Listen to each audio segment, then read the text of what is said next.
इतना प्यारा मैंने उनको बोला, राजा बाबू उससे भी खफा है। ये लोग बड़ी कूटनीतियां चलाएंगे, ये लोग बड़े ही आपको भ्रमित करेंगे। इनकी बातों में आपने बिल्कुल नहीं आना है, चाहे ये कुछ भी कहते हैं आपको। अब इन्होंने कहा कि इसने गौ मांस खाया, फिर मैंने कहा कि बताइए आपके पास कुछ तो प्रमाण होगा। तो कहते हैं जी अरे छोड़ो, हमको आपके खाने पीने से क्या लेना देना। तो ना उनको आंकड़े समझ आते हैं, ना उनको तर्क समझ आता है, और ना ही उनको इतिहास समझ आता है। तो ऐसे व्यक्ति को तो मैं क्या कहूं, जय श्री राम ही कह सकता हूं। उनको जय श्री राम। अब इन्होंने कहा कि इसने गौ मांस खाया, फिर मैंने कहा कि बताइए आपके पास कुछ तो प्रमाण होगा। तो कहते हैं जी अरे छोड़ो, हमको आपके खाने पीने से क्या लेना देना। बताइए भैया, आप ही तो खाने पीने की बात कर रहे थे। फिर कहते जी ये महिला अशुद्ध है, ये अपवित्र है, इसका चरित्र नहीं है। फिर मैंने इनको कल अपना चरित्र बताया, तो फिर ये लोग कहते अरे यहां वहां की बातें छोड़िए, आप काम की बात कीजिए, आप मुद्दे की बात कीजिए। तो ठीक है, हम मुद्दे की बात करते हैं। तो मुद्दा ये है कि आपने कहा था, कांग्रेस की सरकार ने कहा था, जिसमें विक्रम भाई जो मेरे छोटे भाई हैं, मुझसे तो नाराज ही रहते हैं, इतना प्यारा मैंने उनको नाम दिया राजा बेटा, उससे भी खफा है। इतना प्यारा मैंने उनको बोला, राजा बाबू उससे भी खफा है। हम जो हमारे जो शीर्ष नेतृत्व हैं, अगर कोई उनसे हमारी तुलना करे तो हम तो गदगद हो जाए। वो खुद को प्रधान सेवक कहते हैं, दुनिया उनको प्रधान सेवक कहती है। हमें कोई छोटा सेवक कह दे, हम तो गदगद हो जाए।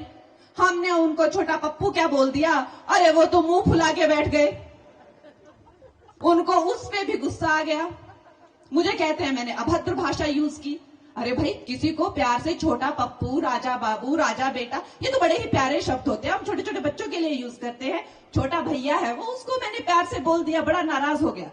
लेकिन वो भी मंत्री है इस सरकार में, तो वो भी इन बातों का जवाब दे कि आपने कहा था कि आप पेंशन स्कीम जो है वो शुरू करेंगी। की आपने स्कीम, पेंशन स्कीम शुरू की आपने? काम की बात कीजिए। आपने कहा था मोबाइल हॉस्पिटल बनाएंगे, मतलब वैनें होंगी जिनमें हॉस्पिटल होंगे, वो घर घर जाकर, गली गली जाकर मुफ्त इलाज करेंगे। देखी ऐसी वैन किसी ने? देखी क्या मंडी में ऐसी वैन किसी ने नहीं देखी। आपने कहा था 5 से 6 लाख नौकरियां देंगे, मिली क्या किसी को नौकरी? इतने बड़े बड़े आलीशान रेस्ट हाउस और इतने ज्यादा जो है वो हेलीपैड सिराज के अंदर बना दिए।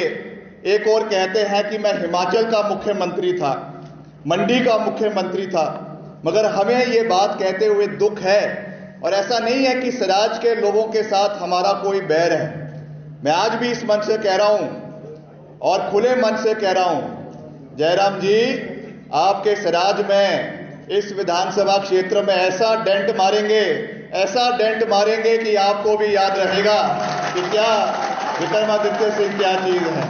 देश को परमाणु शक्ति बनाने का कार्य अगर किसी सरकार के अंदर हुआ तो वाजपेयी साहब की सरकार में हुआ, और उसके लिए हम भी उनका मान सम्मान जो है वो करते हैं। आज आप उनको भी भूल गई हैं, आज आप उनके इतिहास को भी भूल गई हैं। आपको केवल दिखता है कि 2014 में भारत को जो है वो आजादी मिली।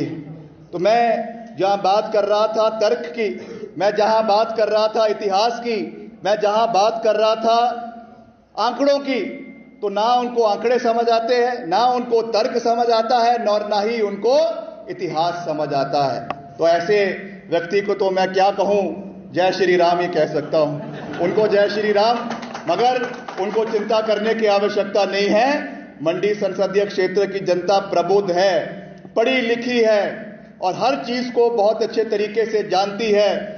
मैं आज भी उनको कह रहा हूं, फिर से उस बात को दोहरा रहा हूं कि अगर आपकी बात मोदी जी इतनी सुनते हैं तो कृपया करके मेरा आपसे विनम्रता से निवेदन है, जो हमारे कर्मचारी भाई हैं, बहनें हैं, माताएं हैं, जिनके लिए हमारी सरकार ओपीएस के माध्यम से जो है ऐतिहासिक 1.25 लाख कर्मचारियों को ओपीएस दे रही है, उनका 9,000 करोड़ रुपए केंद्र में फंसा हुआ है।